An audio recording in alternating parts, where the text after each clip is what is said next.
For 3 or 4 more days, we were involved in occupations of more or less the same kind. The snow was melting everywhere, and the cold was lessening as rapidly as it had increased, which seemed to be the way of Russian seasons. From implacable winter, one was shifted into torrid summer, with no spring in between. The thaw did not improve our military situation, but made it worse. The temperature rose from 5 degrees below zero to 40 degrees related all winter. Enormous pools of water and swampy patches appeared everywhere in the partly melted snow for the Wehrmacht, which had endured the horrors of 5 winter months. This softening of the temperature fell like a blessing from heaven. With or without orders, we took off our filthy overcoats and began a general clean-up. Men plunged naked into the icy waters of these temporary ponds. The wan fire disturbed the tranquil air, which was sometimes even sunny. I had made the acquaintance of a sympathetic fellow, a non-com in the engineers, whose section was temporarily billeted in the hut opposite ours. He came from Kehl, right across the Rhine from Strasbourg, and knew France better than his own country. He spoke perfect French. My conversations with him, which were always in French, were like rest periods after the painstaking gibberish I was forced into with my other companions. Hals often joined us to improve his French. In the same way, I tried to improve my German. Ernst Nobach, my new friend. He had no equal in his ability to knock a few old boards into a shelter as weatherproof as one a fully equipped mason might build. He made a shower from the gas tank of a large tractor, and it functioned miraculously with a lamp heater, continuously warming its 40 gallons of water. The first men to use this shower unfortunately received a tepid downpour of water flavored with gasoline. Although we rinsed the tank repeatedly, the water remained tainted for a long time. In the evenings, waiting to use the shower, there was always a crowd of shouting, pushing men, which often included our superiors. Priority was awarded to whoever produced the largest number of cigarettes, or a portion of the bread ration. Our Feldwebel, a Lors, once paid 300 cigarettes. The showers always began after the 5 o'clock meal and continued late into the night in an atmosphere of rowdy horseplay. Those who got through the showers first often found themselves tossed onto their backsides in the liquid mud which flooded the outskirts of the camp. Here we had no curfew or other barracks regulations. Once all the day's work was done, we were free to joke and drink for the whole night if we wanted to. We spent about a week in this way, with quiet, uneventful days. Each fatigue party obliged us to flounder through a sea of increasingly sticky mud. We made 3 trips back to the front. Each time it was unbelievably quiet, on horseback or in carts. We took supplies to our troops, whose laundry was spread out to dry on all the parapets. Across the Don, the Russians appeared to be similarly engaged. We spoke to a bearded soldier and asked him if everything was going well. He laughed. "The war must be over. Hitler and Stalin have made it up. I've never seen it so calm for so long. They have terrific nerve, too, walking around in the open air, right under our guns. Weke saw 3 of them going to get water from the river, just like that. Didn't you, Wek?" He turned to a sly-faced soldier who was washing his feet in a puddle. "Yes, we just couldn't shoot them. For once, let's all stick our noses out without getting a bullet between the eyes." A feeling of joy and hope had begun to take hold. Could the war be over? It really might be. Hall said, "The fellows on the front are always the last to be told anything like that. If it's true, we'll know in a few days. You'll see, Saja. Maybe we'll all be going home soon. We'll have a terrific celebration. It's almost too good to be true. Don't count your chickens before they ratched," said one of the older men from the Rolben. His realism damped us down a little, as usual. We set off down the track, more accurately, canal of liquid mud, which led to our camp. We stopped a moment to talk to Ernst, whose section was trying to restore the track to a usable condition. "If it goes on this way," he said, "we'll have to take to boats. 2 trucks came through here, and the stones we broke our backs shoving into the mud completely disappeared. It must be nice down in the trenches." "They're in a mess," Hals said, "and their morale is really terrible too. I would be at all surprised if they broke up their guns for kindling. Our fellows and the pop-ups are having a real spree down there. Well, let them make the most of it," Ernst said. "That radio truck over there is taking messages non-stop. And messengers all the time too. The last one had to leave his scooter and wade in here to bring the commandant his message," said Hals. "That would be fine by me, but I doubt it. When those fellows run around like that, everybody else will too before you know it." Defeatist, Hals shouted as we left. When we got back to the camp, nothing seemed to have changed. We devoured the steaming mess the cook served up and prepared for another evening of larking. Then Laus blew the whistle for assembly. "Lord," I thought, "Neubach was right. Here we go again. I'm not going to say anything about the way you look." Laus said, "Just pack up. We could be moving out of here any time now. Got it?" Fooling. You didn't think you could just sit here and fart, did you? Here is a war on. Packing up meant that we had to be ready for inspection, with our uniforms in impeccable order, and all our straps and buckles polished and fastened in the prescribed manner. At least, that is what it had meant at Chemnitz and Bialystok. Here, of course, that kind of discipline was somewhat relaxed. But it all still depended on the humour of the inspecting officer, who could quibble at anything from the inside of a gun barrel to the state of our toes, and impose heavy details or endless guard duty. I could still remember only too well the 4 hours of punishment handed out to me a few days after I had arrived at Chemnitz. The lieutenant had drawn a circle on the cement of the courtyard, which was fully exposed to the sun. Then I had to put on the punishment pack, a knapsack filled with sand, which weighed nearly 80 pounds. I weighed 130 after 2 hours. My helmet was burning hot from the sun, and by the end I needed all my willpower to keep my knees from buckling. I had nearly fainted several times. That is how I learned that a good soldier does not cross the barracks yard with his hands in his pockets. So we rushed to get our gear in order, and frantically polished our sodden leather boots, and before we walked 10 yards, all this will be for nothing. It took us a good hour to make our kit more or less respectable.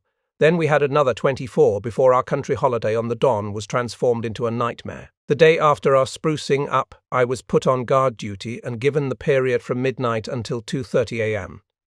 I had summoned up all my patience and was standing on the platform of empty munitions cases which had been put there so the sentry wouldn't sink into the mud. Beside the platform, a foxhole half filled with water was ready to receive the guard responsible for the stocks of gasoline in this case, myself. The night was mild. A rainy wind blew fat white clouds rapidly across the sky, occasionally reeling a large white moon to my right. The outlines of our vehicles and the camp buildings stood out sharply. Ahead of me, the enormous dark hilly horizon melted into the sky as the crow flies. The Don lay about 5 miles from our first line of German reserves. Between us and the river, some thousands of men were sleeping in conditions of almost unimaginable squalor. The sound of engines came to us on the wind. Both sides used the dark for moving supplies and troops. 2 of the sentries patrolling our perimeter came by, and we exchanged the usual formalities.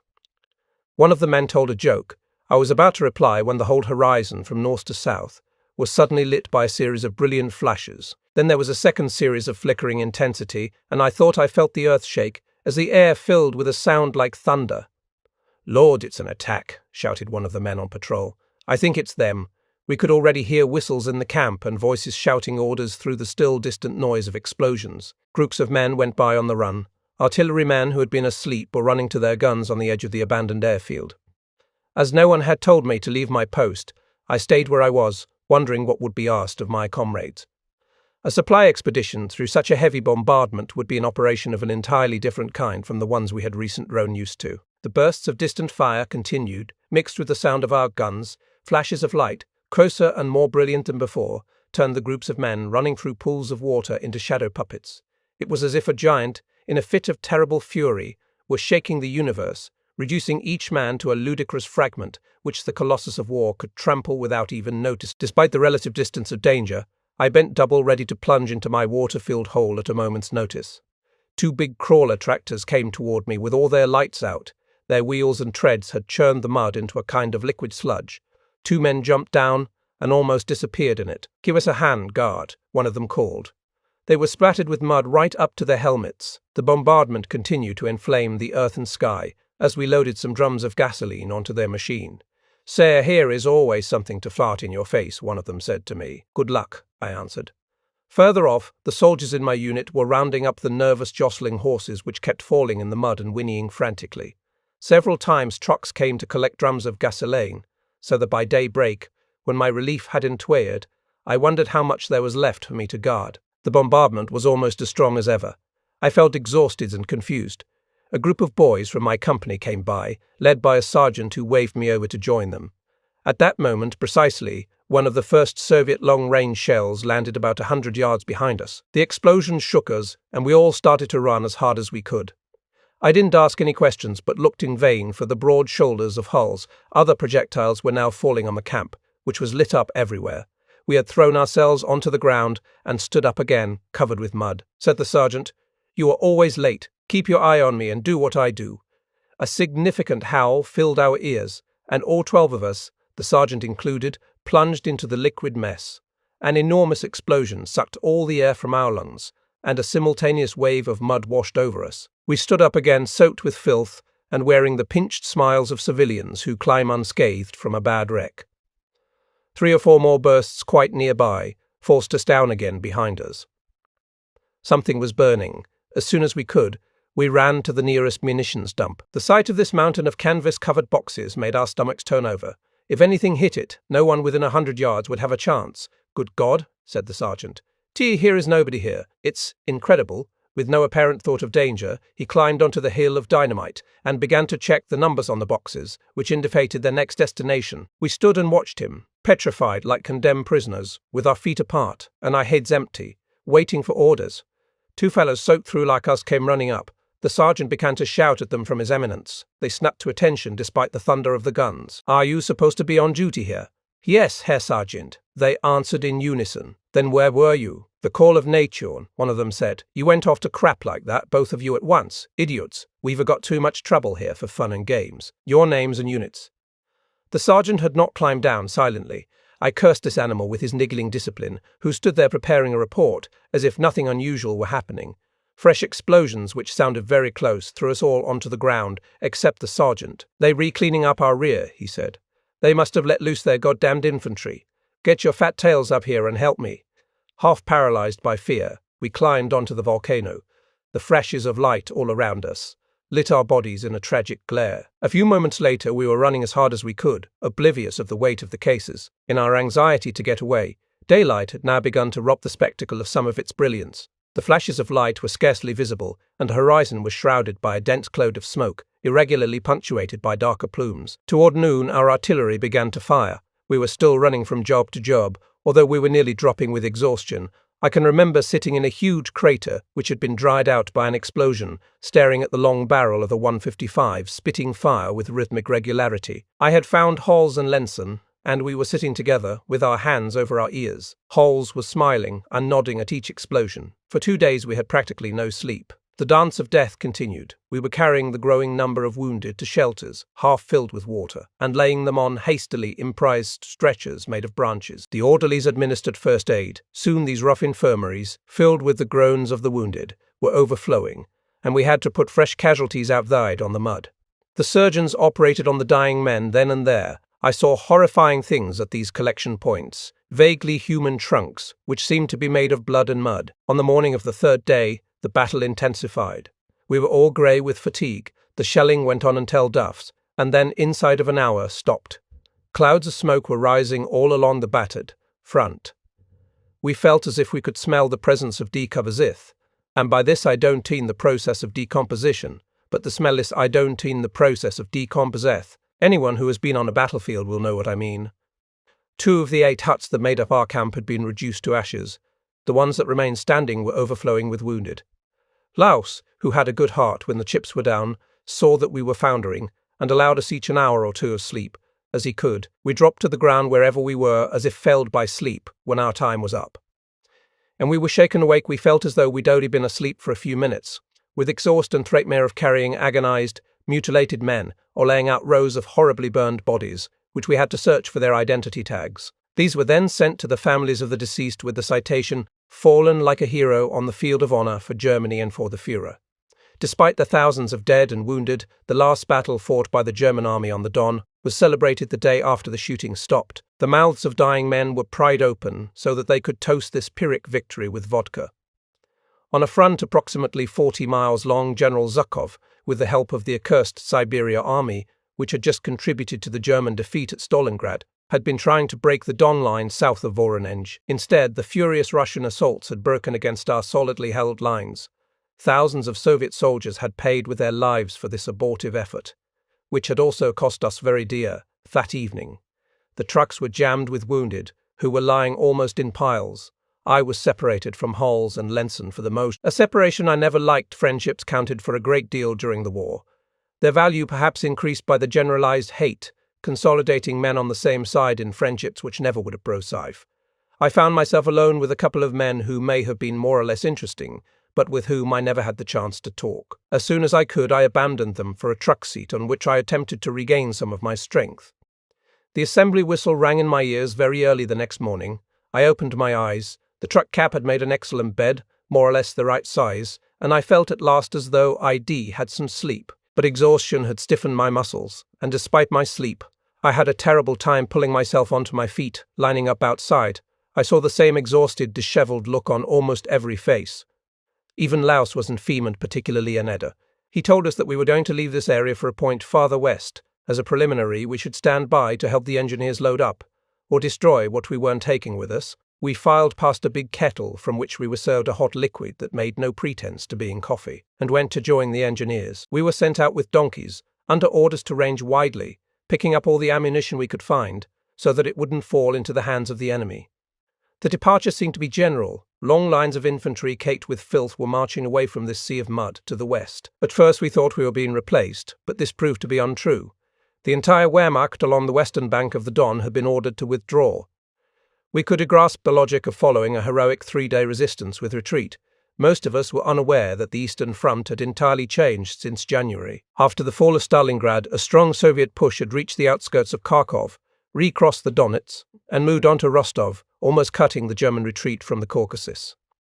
Troops there had been forced to return to the Crimea by way of the Sea of Azov, with heavy losses. Our periodical Ostfront and Panzer Wolfram reported that there had been heavy fighting at Kharkov, Kuban, and even Anaka. We never heard a frank admission of retreat, and, as most soldiers had never studied Russian geography, he had very little idea of what was happening. Nevertheless, a glance at any map was enough to inform us that the west bank of the Don was the easternmost German line in Russian territory. Luckily for us, the High Command ordered our retreat before an encirclement from the north and south could cut us off from our bases at Belgorod and Kharkov. The Don was no longer one of our defense. It had been crossed both in the north and in the south. The thought that we might have been trapped, like the defenders of Stalingrad, still makes my blood run cold for 2 days. The Lancer *Infantry had been pulling out either on foot or loaded in trucks. Soon only a small section of the Panzergruppe was left at the nearly empty camp. The passenger vehicles and men had turned the Luftwaffe field into an extraordinary quagmire. Thousands of trucks, tanks, tractors, and men rolled and tramped for 2 days and 2 nights through terrain running with streams of mud. We were in the middle of this syrup, trying to reorganize the materiel we had to abandon. The engineers were working with us, preparing to dynamite the ammunition we had heaped against the huts, over the carcasses of 8 dismantled trucks. Carts, sleighs, and buildings were all dynamited and burned. 2 heavy howitzers, which the tractors hadn't been able to pull from the mire, were loaded with shells of any caliber. Then we poured any explosive that came to hand into their tubes, and shot the breach as best we could. The howitzers were split in 2 by the explosions, scattering showers of lethal shrapnel. We felt exhilarated, filled with the spirit of destructive delight. In the evening, the Spandaeus stopped a few Soviet patrols, who had undoubtedly come to see what was happening. During our last hour, we were under light artillery fire, which caused us a certain emotion. Then we left. After the period of light artillery fire, the troops covering the Panzergruppe sit to our former positions. A hasty departure order was given. We were no longer organized to hold off the Russians for any length of time. I was carrying my belongings looking for a vehicle when our Feld assigned me to a truck we had captured from the enemy, which was now carrying our wounded. "Step on the gas," he shouted. "We were getting out." Every soldier in the Wehrmacht was supposed to know how to drive. I had been given some idea of how to handle military vehicles during my training in Poland, but on machines of a very different kind. I jumped into the driver's seat of the Tatra. In front of me, the dashboard presented an array of dials whose needles uniformly pointed down, a few buttons and a series of words in indecipherable characters. The engineers had just attached the heavy truck to the back of a Mark IV. We would be leaving instantly. It was essential that I get the wretched my incapacity, but repressed the idea, on reflection, that they might assign me to something more difficult, or even leave me behind to get out on my own feet as best I could. If I couldn't move, I would be captured by the Bolsheviks, a thought which terrified me. I pawed frantically at the dashboard and was blessed by a miracle. My desperate eye fell on Ernst, who was clearly looking for a lift. I felt saved. "Ernst, tar!" I shouted. "Over here! Ivy got room, my friend." Joyfully jumped aboard. I was ready to hang on to the back of a tank, he said. "Thanks for the seat, Ernst," I asked in a voice of supplication. "Do you know how these damn things work? You're a fine fellow sitting here when you don't know the first thing about it." I had no time to explain. The powerful engine of the tank to which we were attached was already roaring. Hurriedly, we pulled at the controls from the turret. One of the tank men signaled to me to put the truck in gear at the same time as the tank. Novak pulled a lever under the dashboard, and we felt a responding throb from under the hood. I pressed down hard on the accelerator. Gently, the Feld shouted at me. I smiled, nodded, and let up on the pedal. The chain stretched taut, and we increased our speed. How fast we'll be going, I had no idea. I knew with certainty only that we were not in reverse. The heavy truck took off with a brusque jolt, producing a chorus of groans and curses behind me. Later on, in France, a pretentious bastard undertook to instruct me on a wretched Renault 4CV. With all the airs of a commander of an ocean liner, I had to sit through a course of ludicrous demonstration to receive a scrap of pink paper declaring me competent to drive an automobile. I didn't waste any time explaining that I had driven through Russia on a track which was more like a river than a road, fastened to a huge tank whose jolts were a constant threat to the front of my machine, which I felt certain would be wrenched off. He would never have believed me. By that time I belonged to the victorious Allies, who were all heroes. Like every French soldier I met after the war, only victors have stories to tell. We, the vanquished, were all cowards and weaklings by then, whose memories, fears, and enthusiasms should not be remembered. The first night of retreat was complicated by a fine rain which required of Ernst and me the agility and balance of acrobats simply to keep our Tatra in the wake of the Mark-4. Without the tank, we would never have been able to escape from that swamp. The driver stepped on the accelerator in fits of irritation, dragging the Tatra, which threatened to disintegrate. The tank treads churned the ground into a heavy syrup, which the rain thinned into soup. The windshield became completely caked with mud, and Ernst waded through the liquid ground to scrape it away with his hands. The blacked-out headlight had been left with only a narrow strip uncovered. Within a few minutes this strip was sealed by mud, so that we had no light at all. I couldn't even see the back of the tank, although it was no more than 5 yards ahead of us. Our truck, more often than not at an oblique angle to the tank, was constantly being pulled back into line by the tightly stretched chain. Each time this happened, I wondered if we still had our front wheels behind us. The wounded had stopped moaning. Maybe they were all dead. What difference did it make? The convoy moved ahead and daylight dawned. It no longer seemed to matter whether we were ahead of schedule or behind. The driver of our Panzer suddenly turned off to the right, leaving the track, which had become impassable even for a tank, and drove straight up the scrub-covered bank, crushing the sodden birches under his treads. Our truck, whose wheels by this time were balls of mud, was pulled forward, while its engine rattled helplessly. Then everything came to a complete halt. This was the second stop since our departure. We had stopped once in the night to gas up. The poor bastards on the back of the tank jumped down among the broken branches. Their backsides had been burning all night on the hot metal over the engine, while the rest of their bodies froze in the cold rain. An exchange of shouted abuse, which was nearly a fight, broke out at once between a non-com in the engineers and the Panzerführer. Shouted the non-com, who had taken on himself the leadership of the group. "Make the most of it! Pusher!" "Future!" shouted the Panzerführer, who had no intention of being pushed around by some half-baked engineer. "We'll leave when we had enough sleep. We have to get to Belgorod this morning," the non-com said in a steely voice. He undoubtedly nourished dreams of being an officer then. Putting his hand on the Mauser which hung at his side, he added, "We'll leave when I give the order. I've got the highest rank here, and you'll obey me. Shoot me if you like and drive the tank yourself. I haven't slept in 2 days and you are going to leave me the hell alone." The other flushed crimson but said nothing. Then he turned to us. "You two, instead of standing there asleep on your feet, get into the truck and help the wounded. They have their needs, too." "That's it," added the tank driver, who was clearly looking for trouble, "and when they refinished, the Herr Sergeant will wipe their asses." "You watch it, or I'll report you," snorted the sergeant. He was now white with rage. Inside the truck, the wounded had not died. Despite the jolting of the journey, they were no longer making any noise, and we could see that some of their bandages were soaked with fresh blood. Fighting the exhaustion which made our hearts race, we helped them down and back, as best we could, omitting only one man, who was missing both legs. They all asked us for something to drink, and in our ignorance, we gave them as much water or brandy as they wanted. We certainly shouldn't have done this. 2 men died a short time later. We buried them in the mud with sticks and their helmets to mark their graves. Then Ernst and I curled up in the cab to try to snatch a little sleep. But sleep wouldn't come, and we lay instead with throbbing temples, talking of peace. 2 hours later, it was the tank driver who gave the order to depart. As he had predicted, it was now mid-morning. The day was clear and bright, and large chunks of snow fell slowly from the trees.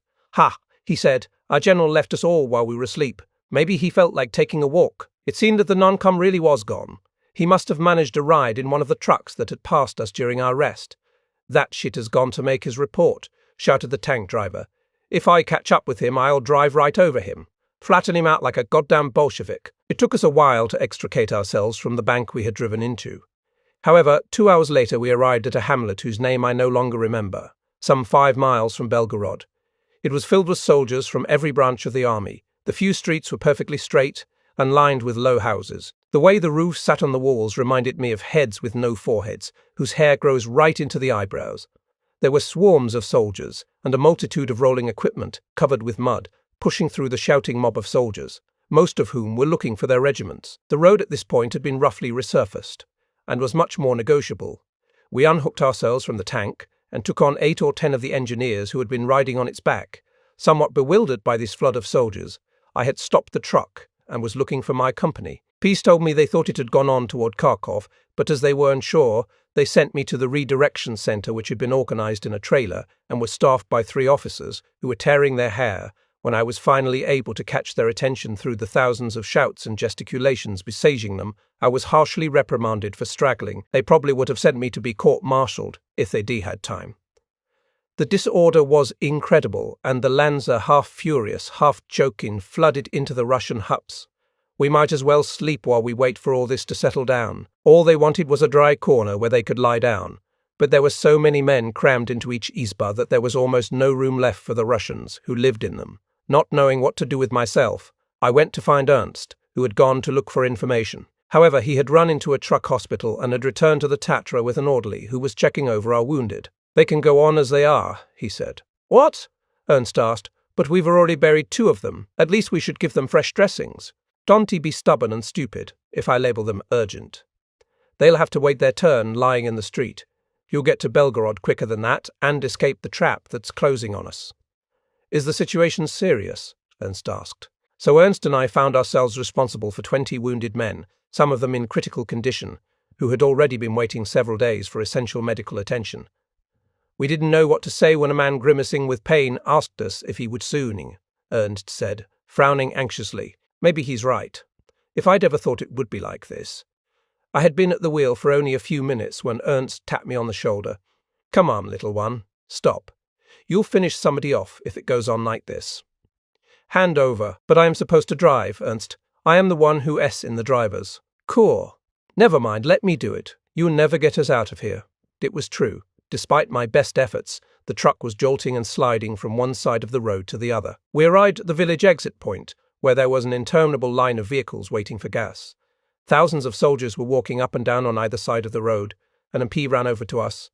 "Why aren't you waiting like everybody else? We've got to leave right away, Herr Gendarm. We were carrying wounded, and that is what the infirmary told us. Wounded. Serious cases." He spoke in the doubting, disbelieving tone of every policeman in the world. "Of course," said Ernst, who certainly wasn't exaggerating. "The policeman had to peer under the canvas ender. They don't look so bad to me." There was a furious outburst of swearing from time to time. Wounded men availed themselves of their special position to abuse the police. "You, Sinofovich," groaned one man who was missing a piece of his shoulder. "It's shits. Like you who should be sent to the front. Let us through or I'll strangle you with the one good hand I have left." The feverish Lancer was sitting up in spite of his pain, which made him frighteningly white. He seemed quite capable of putting this threat into action. The policeman flushed, and his nerve faltered at the sight of these 20 battered wrecks. The position of a big city policeman roaring at some pathetic bourgeois for going through a red light is a far cry from that of an MP behind the lines dealing with a gang of combat veterans or have just bayoneted the guts out of somebody else. His display of bad temper turned into a set little smile. "Get out of here," he said, with the air of someone who doesn't give a damn. When the wheels of the truck began to turn, he vented the last of his spleen. "Go and die somewhere else." It was hard to get even 8 gallons of gas, and when we managed it, our tanks swallowed them in an instant. But we were glad to take what we could and get out. A feeble attempt had been made at surfacing the road, but there were still long stretches of bare ground which had become deep quagmires to be avoided at all costs. We proceeded on the highway, or beside it. Far to the right we could see another convoy struggling forward in a line parallel to ours. The men were dressed for battle and seemed to be prepared for an encounter with the Soviets. We were stopped by a new set of police who combed our papers to see if they could find any mistakes. They checked the truck, verified our ID cards and our destination. But when it came to the destination, they had to give us directions. One of them looked through the directory hanging around his neck and told us in a voice like a barking dog. We followed these instructions with regretted, because the new road rapidly deteriorated into a ribbon of mire. At our speed, we would soon have exhausted our supply of gas. We kept passing vehicles of Gandand. A short distance along the new road, we were stopped by a group of about 50 Lanza on foot, and in a state of unbelievable filth. There were several wounded men among them. Some of them had ripped off their filthy dressings and were walking with their wounds open to the air. "Make room for us, fellow," they said, hanging on as hard as they could. Ernst answered, "Let go, but we couldn't get rid of them." They swarmed over the tailgate, trying to make them move over. Ernst and I shouted at them, but it didn't do any good. They piled on everywhere. "Take me." Another waved a pass which was already almost expired. The arrival of a Steiner found out of the Steiner. "What's this ant heap? No wonder you've broken down." "It's impossible. There must be at least 100 men here." The men scattered immediately without asking for anything more. Ernst saluted and explained the situation. "Very good," said the captain. "You take 5 more along with your wounded. We'll take another 5, and the rest will have to walk until the convoy comes by. Let's get going." Ernst explained that we would be out of gas in a few minutes. The captain signaled to some soldiers on the Steiner, who gave us 6 gallons. A few minutes later we were on our way again. We kept passing groups of men wading through the mud, who begged us to pick them up. But we didn't stop of gas. We reached a town where a unit was being assembled for the front. I escaped becoming an infantryman before my time by a hair's breadth. We had to wait until the following day before we could use the reserve of 5 gallons of gas, which Ernst was able to draw. We were about to leave when an unexpected and unpleasant sound struck our ears. In the distance, still quite far away, we heard the booming of big guns. As we thought we were by now far from the front, we were both astonished and alarmed. We didn't know, and I didn't know until much later, that our course had been taking us parallel to the Belgorod-Kharkov line. Nonetheless, after unloading 2 dying men to make room for 3 more wounded, we set off without delay. In the middle of that afternoon, everything went wrong again. Our truck was more or less in the middle of a column of 10. We had just passed an armoured unit whose tanks looked like a giant version of the slimy creatures. That it must have been on their way to meet the enemy, who seemed to be very close. We could hear artillery on our left, despite the loud labouring noises of the trucks. Ernst and L exchanged anxious looks. We were stopped by some soldiers who were setting up an anti-tank gun. "Dig in, fellow," shouted an officer as we slowed down. "Ivan's getting pretty close." This time at least they were telling us something, but I wondered how the Russians, who had been left some 90 miles behind, could already be in this district. Ernst, who was driving, stepped on the gas. 2 other trucks did the same. Suddenly 5 planes appeared in the sky at a moderate altitude. I pointed them out to Ernst. "They re-yaks," he shouted. "Take cover." We were surrounded by bare mud, with occasional clumps of stunted brush.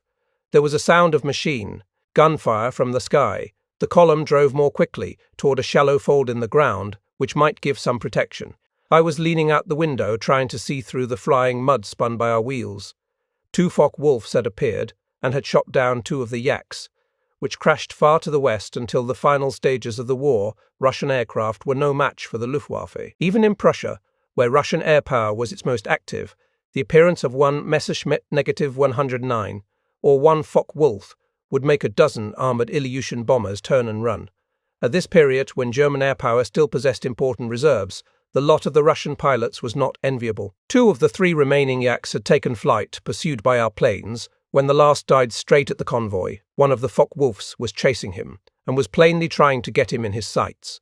We reached the dip in the road. The Soviet plane had come down very low to use its machine guns. The trucks ahead of us had stopped short, and the able-bodied were jumping down into the mud. I was already holding the door open, and I jumped with my feet together, pine nose in the mud, my hands on my head, and my eyes instinctively shut. I heard the machine gun and the 2 planes throw a hellish intensity of noise. The sound of racing engines was followed by a loud explosion. I looked up to watch the plane with the black crosses on its wings regain altitude. 300 or 400 yards away, where the yak had crashed, there was a plume of black smoke. "One more who won tea give any trouble," chattered a fat corporal who was clearly delighted to be still alive. Several voices joined in a cheer for the Luftwaffe. "Anybody hit?" one of the non-coms called out. "Let's get going then." I walked over to the Tatra, trying to brush off the worst of the mud that clung to my uniform. I noticed 2 holes in the door I had opened to get out, which appeared to have swung shut on its own moment. 2 round holes, each outlined by a ring of metal from which the paint had been scraped away. Nervously, I pulled open the door. Inside, I saw a man I shall never forget, a man sitting normally on the seat whose lower face had been reduced to a bloody pulp.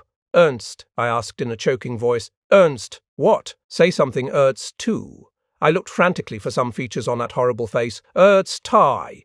I was nearly crying outside. The column was getting ready to leave. The 2 trucks behind me were impatiently blowing their horns. "Hey, I begot a wounded man." I was frantic. The doors of the truck behind me swung open, and 2 soldiers stuck out their heads. "Well, young fellow, are you going to move or aren't you?" "Stop," I shouted louder than ever. "I've got a wounded man." "We have 30. One of the soldiers shouted back, "Get going. The hospital isn't too far from here."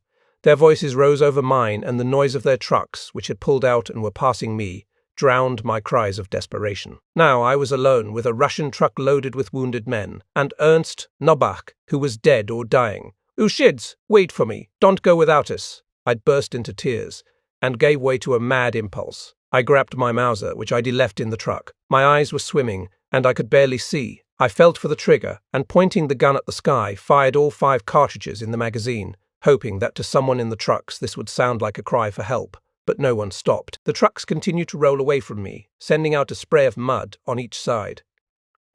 In despair, I returned to the cabin and ripped open my kit to look for a package of dressings. "Ernst," I said, "I'm going to bandage you, don't cry." Ernst was a cry. His coat was covered with blood. With the dressings in my hand, I stared at my friend.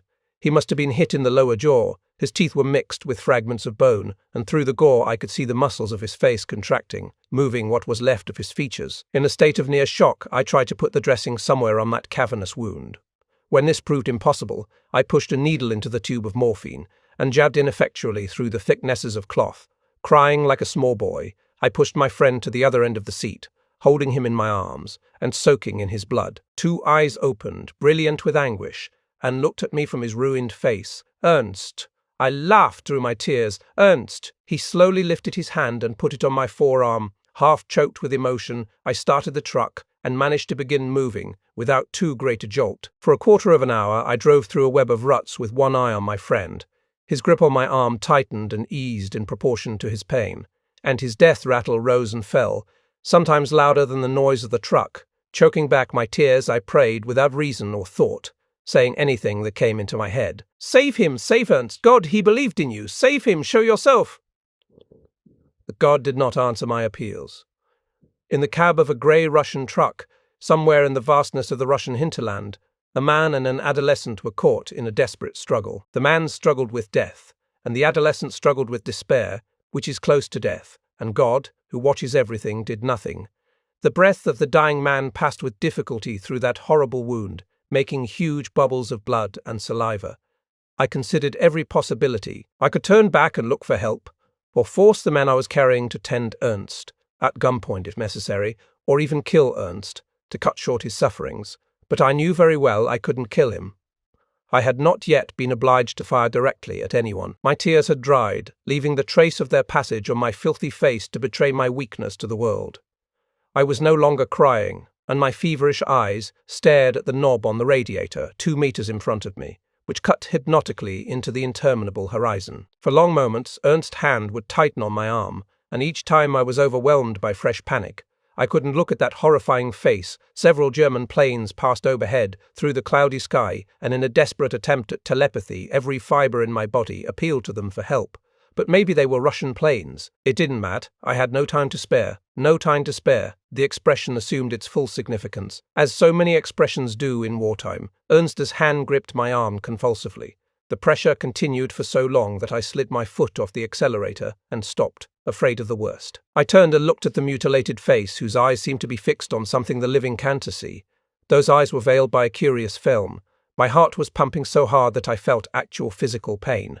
"Ernst," I shouted. From the back of the truck, my shout was answered by several others. I pushed my companion down on the seat, imploring heaven to let him live, but his body fell heavily against the other side of the cabin. Death. He was dead. "Ernst, Mama, help me." In a delirium of terror, I leaned against the truck door and then let myself drop, trembling, onto the running board. I tried to persuade myself that none of this was happening, that it was all a nightmare from which I would wake to see another horizon. As I sat and thought, I still had no idea of the extent of irremediable evil. I dreamed of what life would be like when I shook off this horrible night, but my eyes could see only mud sucking at my boots. 2 heads looked out from the back of the truck. They were saying something, but I didn't hear them. I stood up and, turning my back on them, walked off a short distance. That small physical effort reawakened some sense of life and hope, and I tried to tell myself that all of this wasn't really serious, that it was only a bad dream I had to forget. I tried to impose an expression of smiling derision on my features. Two of the wounded men jumped down from the truck to relieve themselves. I stared at them unseeing, while the vitality of being alive beat back the darkness. I began to think with hope that surely all the German soldiers in Russia would be sent to help us, that something must be coming to help us. Suddenly I thought of the French. They were already on their way, all our newspapers said so. The first legionnaires had already set out. I had seen the photographs. I felt a hot flush run through me. Ernst would be avenged. That poor fool who had never hurt a fly, who had spent his time making life more endurable. Poor wretched soldiers, shaking with cold. And his marvellous hot showers, the French would come, and I would run to embrace them. Ernst had loved them like his own compatriots. This surge of hope and joy could not be damped by facts I didn't know, like the fact that the French had decided on quite another course. "What's happened?" asked one of the men, whose grey bandage was falling over his eyes. "Are we out of gas?" "Number, my friend has just been killed." They looked into the cabin. "Folk!" I knew that Ernst's agony had lasted for nearly half an hour. "We ought to bury him," one of them said. The three of us lifted out the body, which was already stiffening. I moved like an automaton, and my face was without expression. I saw a small rise of ground which was less trampled than everywhere else, and we took Ernst there. We had no shovels, so we dug the grave with our helmets, rifle butts, and bare hands. I myself collected Ernst's identity tags and papers. The other two were already pushing back the dirt and trampling it down with their boots. When I looked my last on that mutilated face, I felt that something had hardened in my spirit. Forever. Nothing could be worse than this. We pushed in a stick at the head of the grave and hung Ernst's helmet. I slit the stick with the point of my bayonet and slid in a piece of paper torn from the notebook Ernst always carried with him, inscribed naively, "I enter, mon ami, Ernst Noba." Then, to forestall another emotional crisis, I turned and ran back to the truck. We started off again. One of the wounded had come to the front and taken Ernst's place, a stupid-looking man who fell asleep almost at once. 10 minutes later, the motor coughed and then died. The jolt woke my sleeping companion.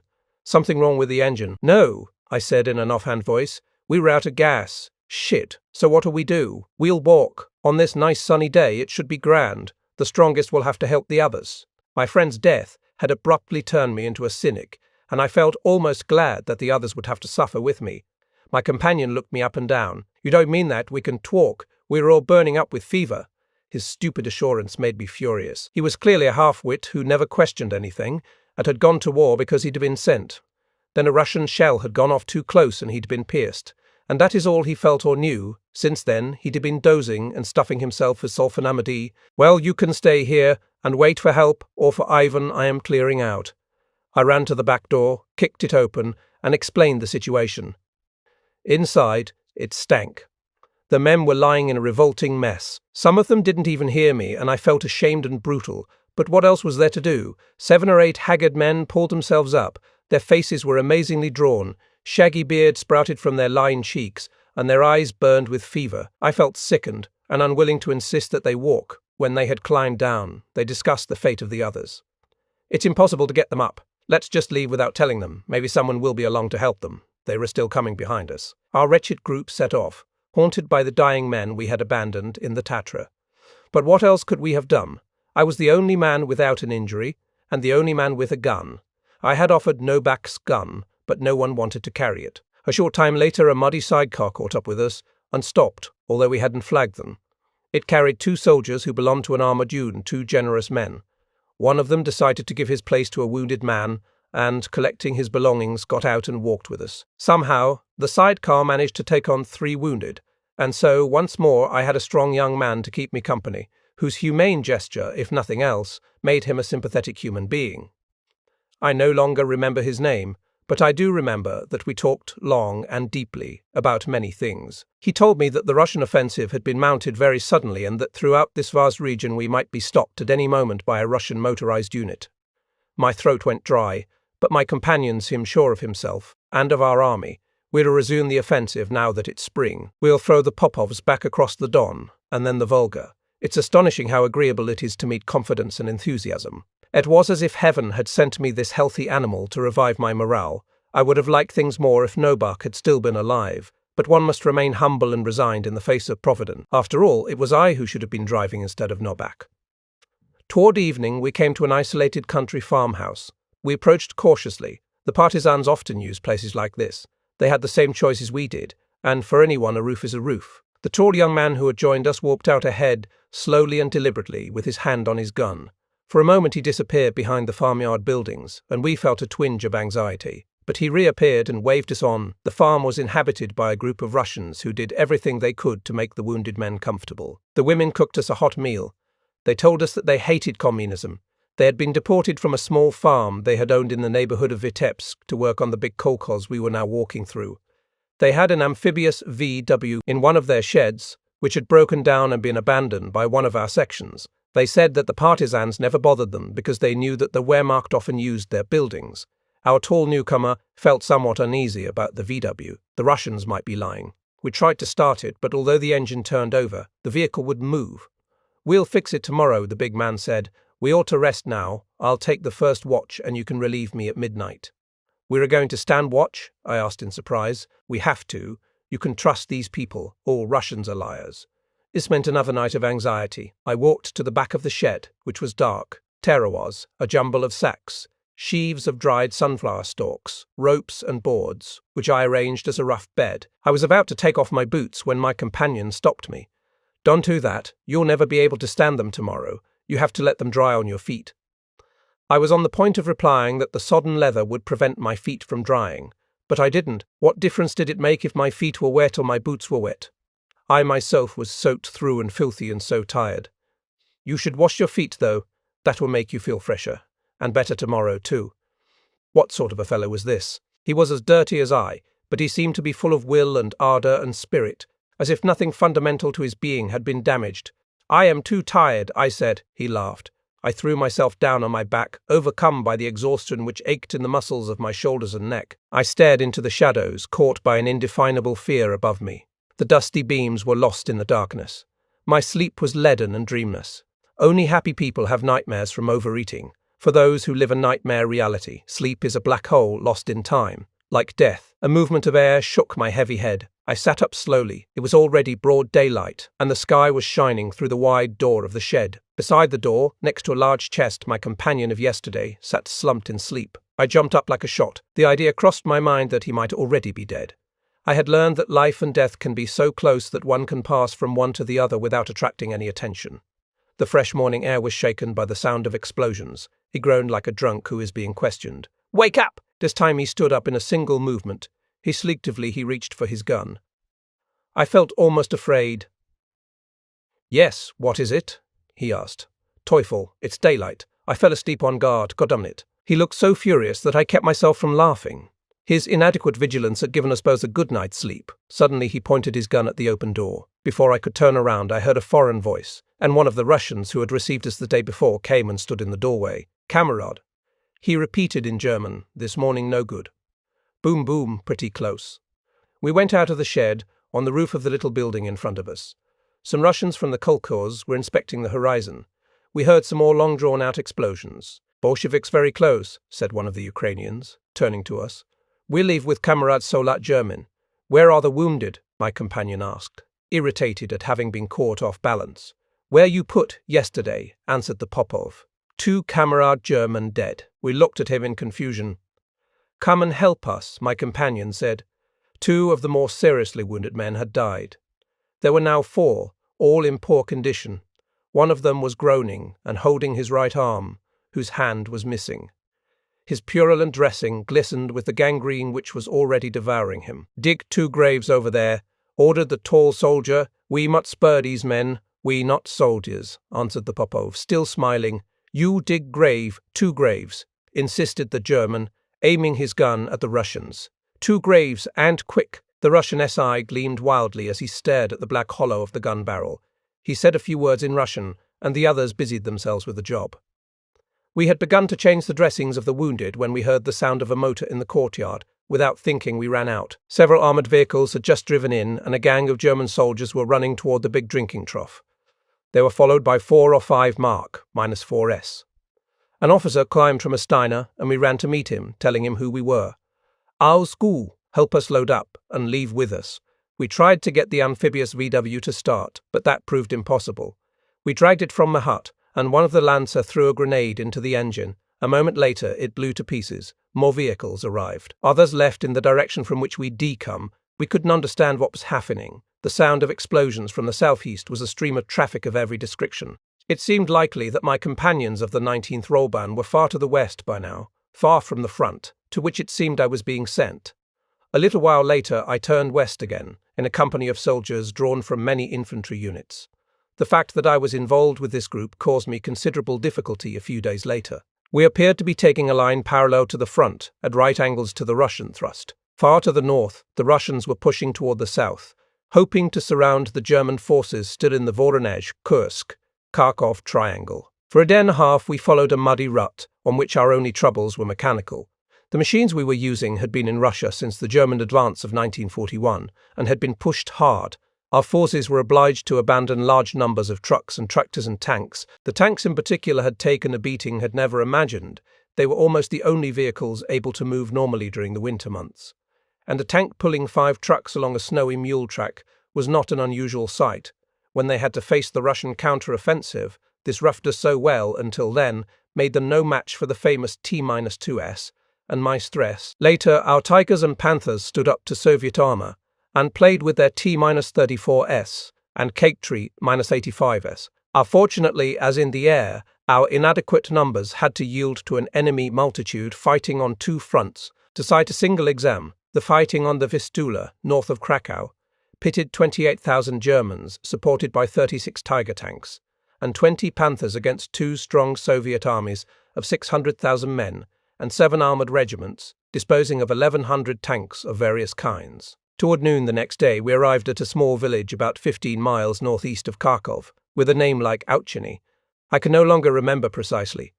The place was filled with smoke, and to judge by the noise, fighting was still going on quite nearby. The Steiner of the officer who bad picked us up at the kolkhoz drew ahead, while the rest of us jumped down from our machines. Flickering light a mile or so to the south marked a line of fire. The soldiers who had come with me peed into a hedge or chewed some food with blank faces. I myself have never been able to achieve a resigned, indifferent attitude in the face of pressing danger. Nevertheless, I tried to hide my desperate anxiety. Perhaps the others were doing the same thing.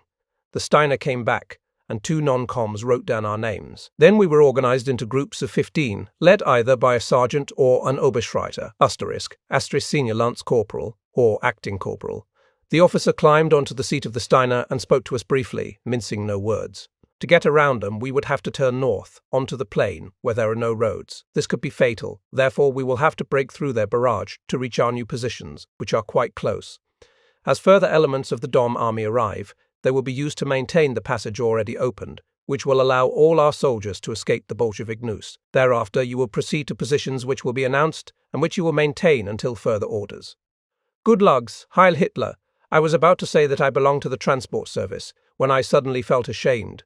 Munitions boxes were opened and their contents distributed. My pockets and cartridge pouches were full, and I was given 2 defensive grenades, which I didn't know how to operate. We moved single file to the edge of the village. Groups of men were walking about in the debris. Others were tending to the wounded. Some burnt-out German vehicles were still smoking. We were taken over by a lieutenant who asked 5 or 6 of us to follow him down a long street which was still more or less intact. A salvo whistled past us, and we threw ourselves to the ground. It fell somewhere in the center of the village, about 700 or 800 yards behind us. Enemy shells had dug several holes in the packed earth, which lay between 2 rows of buildings, and occasional mutilated bodies.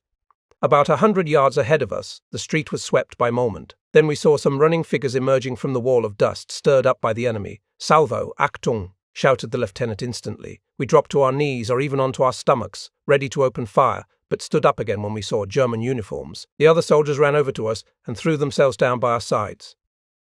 We could see that still more were coming through the flying dust. Several of them were howling at the tops of their lungs, a sound which combined fear, anger, and pain.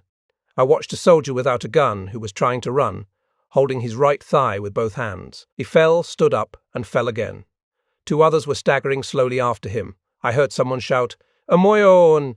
and was trying to see which of them had used my language when a fresh salvo struck the group, scattering about 10 of them in search of shelter. 2 of the men continued toward us despite the danger.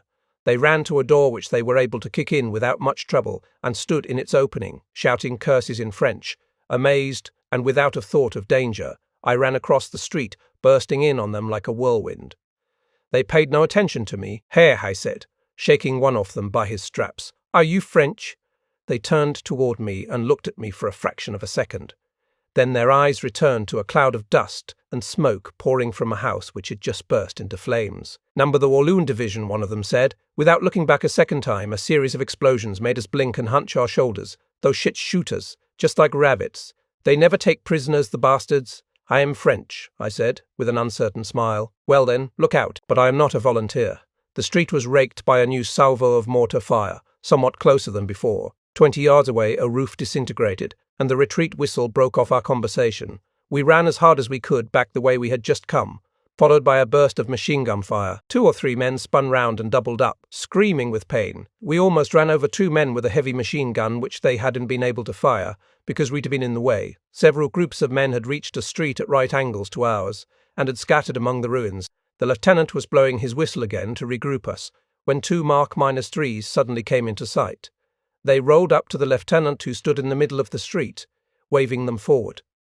After a brief consultation, they moved obliquely into the street we had just left, advancing toward the Bolsheviks. The lieutenant tried to reorganize us again, and we set off in the wake of the tanks, which made an infernal din in the rubble-filled streets.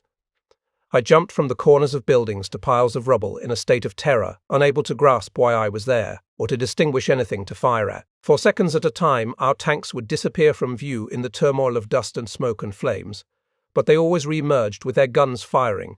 Soon we had run past the point where our retreat had begun, and into an open space surrounded by wooden peasant houses, grouped around a pond. The tanks were driving around the pond, crushing every obstacle. On the far side of the pond, we could easily see men running in several directions. We stood on the bank and opened a concentrated fire. Another German comty arrived on our right, and threw grenades at a house in which some of the enemy had taken shelter.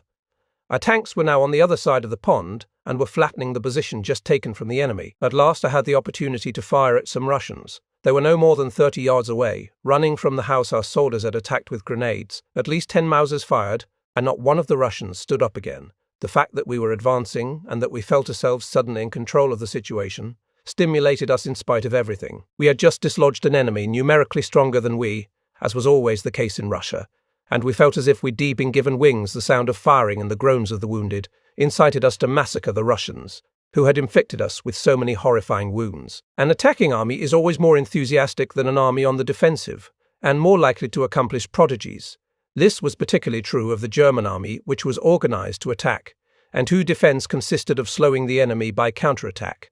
A few of our men took over a Russian cannon and immediately put it into action. A rapid liaison was established between our 2 tanks and this newly improvised artillery, which poured all the shells just captured from the Russians onto precisely selected.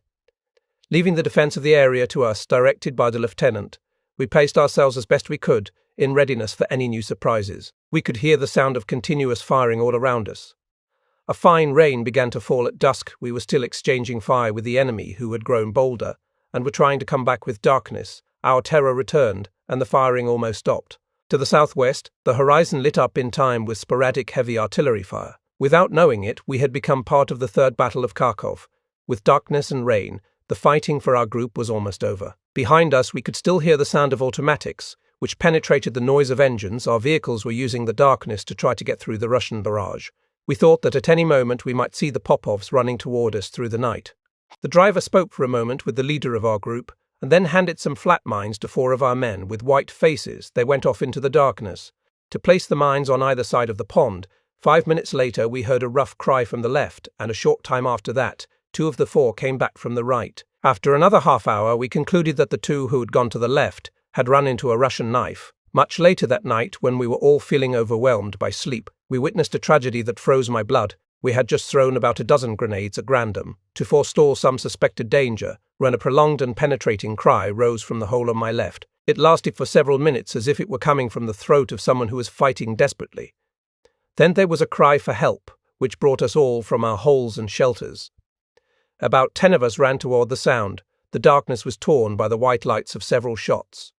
Fortunately, no one was hit. We arrived at the edge of a foxhole where a Russian, who had just thrown down his revolver, was holding his hands in the air at the bottom of the hole. 2 men were fighting. One of them, a Russian, was waving a large cutlass, holding a man from our group pinned beneath him. Two of us covered the Russian who had raised his hands while a young Oberschreiter jumped into the hole and struck the other Russian a blow on the back of his neck with a trenching tool. The Russian let go at once, and the Jers missed having his throat cut, ran up to ground level. He was covered with blood, brandishing the Russian knife with one hand like a madman, while with the other he tried to stop the flow of blood pouring from his wound. "Where is he?" he shouted in a fury. "Here is the other one." Before anyone could do anything, he had run his knife into the belly of the petrified Russian. "Cut throat," he yelled, looking with wild eyes for another belly to open. We had to hold him so he wouldn't run past our lines. "Let me go," T shrieked. "I want to show these savages how to use a knife." "Shut up," shouted the lieutenant, exasperated by having to deal with such a motley crew. "Get back into your foxholes before Ivan machine guns the lot of you." The lunatic, who was losing a lot of blood, was dragged to the rear by two men. I went back to the hole I was sharing with four others. I would gladly have fallen asleep, but nervous exhaustion kept me awake. I had not yet absorbed all the emotions of the day, and was suffering a belated reaction. The intermittent rain began to soak into our clothes and weight them down. The pond gave off a faint smell. Two men began to snore. Throughout the night, which seemed interminable, I kept up a dull conversation with my companions. To prevent a nervous collapse in the distance, we could hear the continuous rumble of our retreating trucks. Enemy action began again well before dawn. Flares above our position blinded us with their unexpected white lights. We looked at each other in wordless confusion. The intensity of this diabolic light threw a sinister, almost indecent glare on our ghostly faces. At daybreak, enemy artillery poured a hail of projectiles of every caliber onto the road about a quarter of a mile behind us. Beyond my hole, when I dared look outside, I could see other helmets poking up here and there from below the ground. Under their visors, eyes gleaming with fatigue, were trying to discern our immediate future on the dim bank across the pond. I scraped up some crumbs of vitamin biscuit, which was the last food in my possession. Insomnia and exhaustion made us incapable of grasping the situation. We were simply there, shivering and wet, and if even a small group of Russians had appeared, we wouldn't have been able to stop them. Fortunately, the Soviets didn't attack, and we were only subjected to one round of mortar fire, which nevertheless wounded 9 of us. At last the sun rose, and we felt somewhat better when it reached its zenith. We were still waiting in our holes, which the spring warmth had not been able to dry out. We had not been given any more food, but then a soldier of the Reich was supposed to be able to withstand cold, heat, rain, suffering, hunger, and fear. Our stomachs growled, and the blood beat in our temples and at our smallest joints. But the air and the earth and the universe were growling too. From habit, we were almost able to persuade ourselves that this was a possible way to live. I know of many who actually managed it. Towards 6 o'clock that evening, we were ordered to abandon our positions. This step required many precautions. We had to cover a considerable distance with all our equipment, while 2 men stayed behind to lay mines for the enemy. When we reached the ruins of the first house, we were finally able to straighten up. We went into the battered buildings whenever we could to look for food. I can remember devouring 3 raw potatoes and finding them delicious. We arrived at the crossroads from which our group had set out 24 hours earlier. The 2 mutilated but recognizable roads we had taken the day before had been turned into a jumble of churned earth. As far as I could see, the disabled carcasses of Wehrmacht vehicles lay scattered in a haze of whirling smoke. Across the ruins of what must once have been houses, there were several muddy German bodies, too, lying in rigid attitudes beside wrecked machines, waiting for the burial squad. Some men from the engineers were setting fire to the vehicles that blocked the road. We walked through this chaos for a while, supporting our wounded 100 yards away, as all the group, larger than ours, was also withdrawing. With arms and equipment, we followed the lieutenant as far as the regroupment center. Abandoned by the officers 2 hours before we received the order, not a soul was left in the battered building which had housed the officers responsible for the defense of the town. A sergeant on a motorcycle was waiting alone in front of the building to instruct stragglers. The lieutenant seemed disgusted by the available options. We covered another 12 miles on foot, constantly threatened by Soviet patrols, who would open fire without hesitation on even a single famished Lanza. After diving down some 30 times or more to avoid Russian salvos, we arrived at a Luftwaffe airfield. We thought that the wooden buildings, which were like the ones we had occupied on the Don, might still contain some scraps of food. Carrying our 4 wounded men on improvised stretchers, we walked toward one of the huts, stumbling with exhaustion, but we never reached it. A scene of intense horror stopped 6 or 7 of us. We had just passed a bunker in which we noticed a body lying at the bottom. 2 emaciated cats were eating one of its hands. I felt sick. "Get out, you damned cats," shouted my companion. Everyone came over to look. The lieutenant, as sickened as I had been, threw a grenade. The 2 ghostly cats ran off into the countryside. while the explosion sent a column of more or less human debris straight up into the air like a chimney if the cats are eating stiffs. Somebody said there couldn't be much left in the pantry. There were still 2 bimotors with Maltese crosses on their wings, standing on the empty field. Probably inoperable in some way from the sky, we heard a disquieting sound which was growing louder. We all turned our white faces the same way, suddenly realizing that we were Stace, and could hardly fail to attract attention. We scattered without waiting for any orders, flinging our escape those 6 black dots which were already falling toward us like lightning. I thought immediately of the bunker where the cats had been feasting. 6 others had the same idea, and although I ran as fast as I could, I arrived next to last beside the hole where 4 soldiers were already trampling on what was left of a human being. I looked desperately into that crowded space, hoping that some miracle would make it larger. 2 others were doing the same. Maybe the planes were really ours, but that was impossible. The sound was unmistakable. The noise grew louder and louder. We threw ourselves down, painfully aware of our absolute exposure. I held my head between my hands and closed my eyes, trying to obliterate the muffled explosions which reached my partially blocked ears. I felt the fury of hell pass over me like a hurricane. The blows striking the earth shook every organ in my body, and I knew that I was going to die. Then the storm passed as quickly as it had come. I lifted my head to see the enemy formation break apart as it climbed higher into the pale blue sky. Here and there across the field, men were getting up and running for better cover. The Russian planes had regrouped and were turning as tightly as they could. Then they swooped down at us again. I felt a bitter presentiment freeze my blood. I began to run like a madman with my legs flying, trying to force myself to go faster. But I knew that exhaustion had the upper hand, that I would never reach their road with its ditch, which might shelter me. I kept stumbling over my heavy boots. In desperation and despite myself, I fell onto the wet grass, instinctively aware that the planes were on top of us again. The first explosions shook the ground, filling me with a frantic fear. I scratched at the ground like a rabbit, whose last hope of escape is to bury itself. I could hear the earth being torn and horrifying human shriek. Wide flashes burned into my eyes through my clenched fists and eyelids. I lay there for 2 or 3 minutes, which seemed like an eternity. When I finally looked up, the 2 bimotors were burning like torches. The Russian planes were far off, turning back into formation for another attack. They had pulled up after this one in all directions. Once again, I called on all my reserves of strength to get up and run. The other way this time, to the wooden buildings which suddenly seemed to offer refuge. I had covered about a third of the distance when the Russian planes attacked, shooting rockets into the buildings, which disintegrated like matchwood. After a few moments of further terror, we could hear the engines of the planes fading into the distance. Everyone who was able stood up again. No one spoke. We stared at the flames, at the sky, at the reddening heaps of human remains. Our lieutenant, who seemed to have lost his sanity, although he was unhurt, was running from one wounded man to another. "Shin!" someone shouted. "Another attack like that, and there won't be anyone left. They've just left us here. We'll never get out."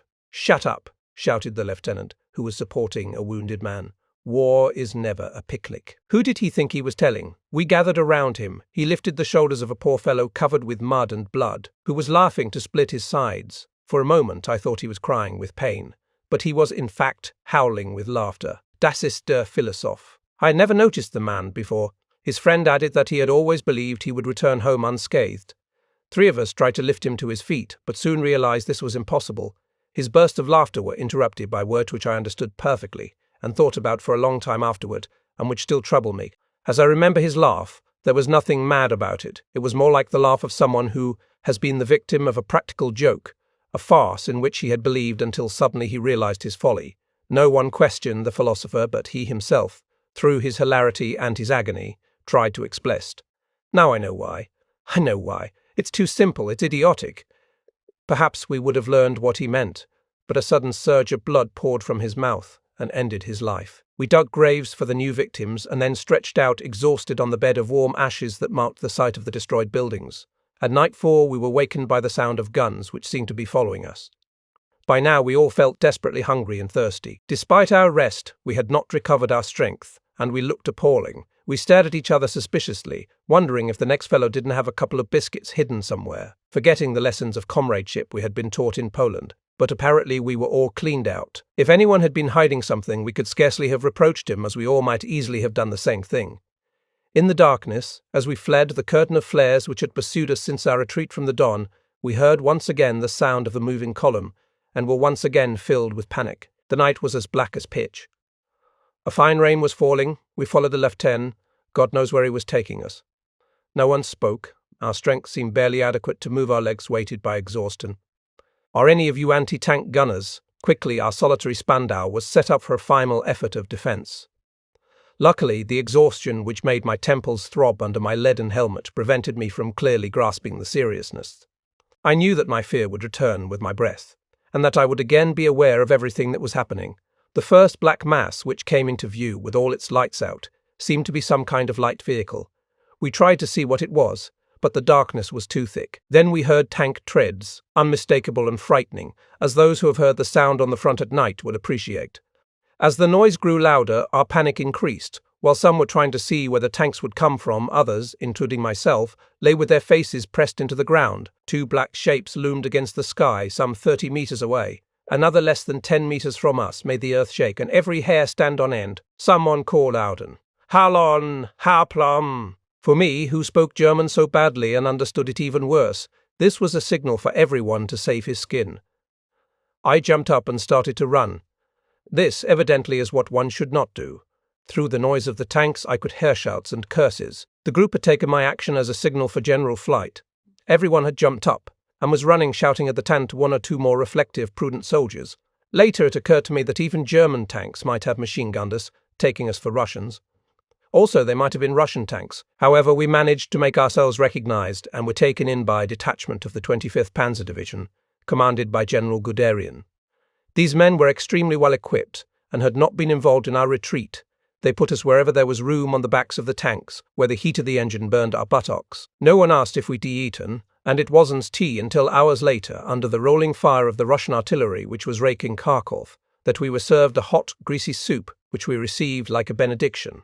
It was here that I first saw one of the enormous Tiger tanks and 2 or 3 Panthers. I also saw, a few hours later, the appalling avalanche of the famous Kutuses, which poured hours of devastating fire on the German infantry. At Vladimir-Kinneskov, Guderian's tanks took us right into Kharkov, where the Donetsk battles had already been in progress for more than a week. Once again, the Wehrmacht took the battered city, before losing it, finally, in September. After the failure of the Belgorod counter-offensive, dawn found us in the sand pits to the northwest of the city, where our group was gone over with a fine-toothed comb by the commandos, responsible for sending men back to their original unit. As I didn't know where most of these units were, the best they could do was to form the strays into new groups, which everyone wished to avoid.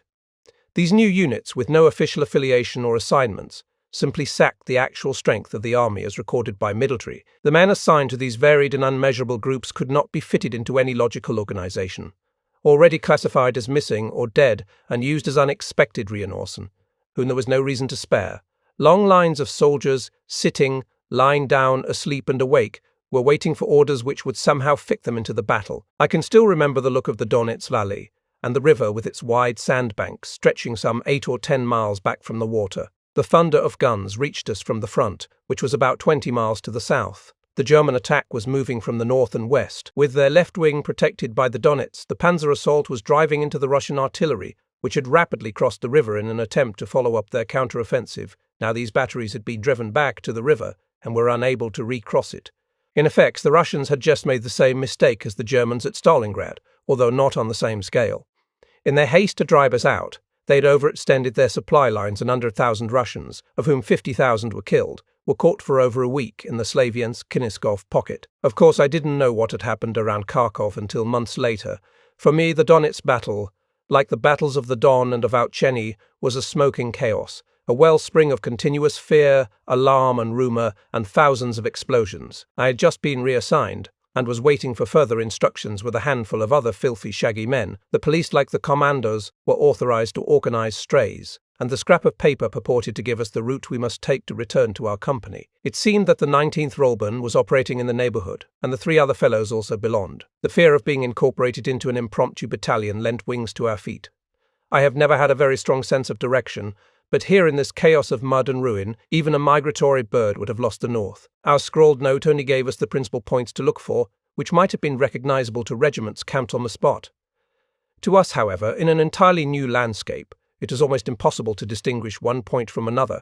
The rare signposts that remained on the battered streets had been twisted in the fighting and had to be disregarded. After 1,000 false leads and 1,000 delays, we finally found our company 2 days later.